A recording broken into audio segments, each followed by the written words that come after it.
And welcome back to the hot stage. We are talking Rally Sweden still, and Neuville's controversial start. Yes, as you can probably see, there's this article on dirtfish.com that I want to get into.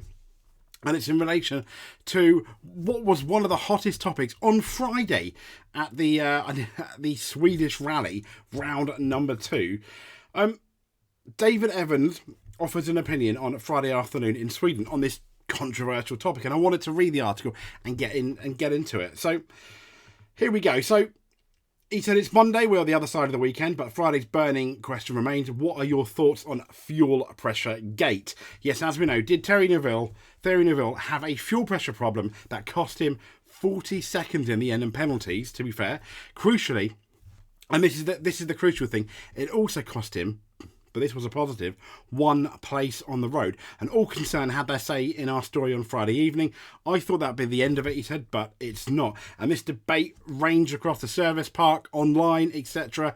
And the pivotal thing they were saying to Neuville's argument is the question of why he would ship 40 seconds on purpose. That is a lot of time. No driver would want to get a 40-second penalty. Surely. Sounds entirely reasonable. But, and this is obviously, and here we go, it even says, but. It says extrapolating, obviously, the morning's time loss and worsening conditions throughout the afternoon. Because if you remember on Friday, the snow was coming down in full force. So anyone leading the pack, going into the stage in the lead, essentially, and they mentioned it on the commentary, was going to be a snowplow. And the second and third people coming through were going to be snowplows. But it's going to be the worst hit, obviously, for Neuville. If you remember that famous Thomas the Tank Engine episode, for those of you bored, I think, in the 80s, when Thomas decided not to put on his snowplow, it was a massive problem for him. And obviously, he was very slow, even with the snowplow. And it was kind of like that's basically what Neuville was doing. He's being a snowplow for everyone else. And it was costing him chunks of time. And that's why they say when you extrapolate the morning's time loss and the worsening conditions of the afternoon, you can build a case, it says. Now, maths has never been my strong point, says the article, but here's some simple numbers. And this, I thought, was made for quite interesting reading. He said between stages 2 and 5, when the Monte Carlo winner was first on the road, number 11 Hyundai cleaned 41 miles of stage, and that cost him 1 minute 15 seconds, a loss of, there we go, look, he's even done the maths, 1.9 seconds per mile. Now, the 3 stages remaining meant 25 further miles and a likely loss to the leader of around 54 seconds.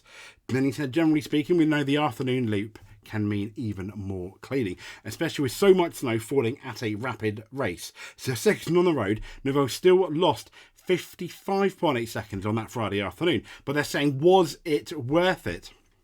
Well, they said, firstly, the loose hood pin probably cost him a handful of seconds. And secondly, the real number to consider comes from Mr. Evans himself, because it was Evans that had to go in the lead, essentially, instead of Neuville. Now, running up front, the lead Toyota dropped 1 minute 22 seconds over the same 3 stages. Once again, we're using that word extrapolate, but those numbers into a potential net gain, it says, for Neuville, around half a minute. And he goes on to say, I put that thinking to former team manager on Sunday afternoon, and the response was immediate. So, obviously, it's let me just bear with me a second while I just get the main screen started. There we go. You can see it. So it says here, if I just, can I zoom in a bit? Yeah. Stop the numbers, they said. I would have done it. This is from a team manager. Straight away. No question. Don't forget, no rules were broken. There's nothing against you stopping on the road and taking penalties. Is it fair? They said, what is fair? Fair is winning the World Championship. Can you look at yourself in the mirror, though, afterwards? I don't know. I mean, team orders is one thing, but this. So it says, we're straying into the hypothetical here, the article goes on. Hyundai has maintained there are issues with the car's fuel pressure. That's the end of the debate. Surely. And it goes here, apparently not. A couple of questions are clearly nagging you lot out there. And it says the first is the sound of Neuville's car turning over. Now, apparently it didn't sound right. It sounded almost like there was no spark, no ignition. There was no lumpy turnover, no half spark, just nothing. And then there was the considerable amount of commotion going on under the hood when the fuel pumps are towards the rear of the car. buried within the tank. Now, I may well get copyright struck for this. So if you suddenly see a jump cut, it's because I had to delete it. But I'm just going to play just a few seconds on the WRC highlights on their YouTube page to see what you guys think. And there was yet more drama as the sun started to set. They can't get that Hyundai fired up. The Belgian receiving a 40-second penalty for being... That's it. I mean, unfortunately, you don't get to hear the car attempting to get fired up. But there we go. So the immediate question on Rally TV spoke volumes. Now, after a couple of WRC commentator said Mike Chen added, "It's great that Hyundai is fired. Whatever the issue was, it now seems to have sorted itself." Did they, didn't they, the article says. They say they didn't. That's enough for me. Is it for Evans? So, what we do know, though, of Evans, it says here, is he's one of the most conservative of stage and interviews, and one of the nicest guys, I think, in rally, the little I know of him.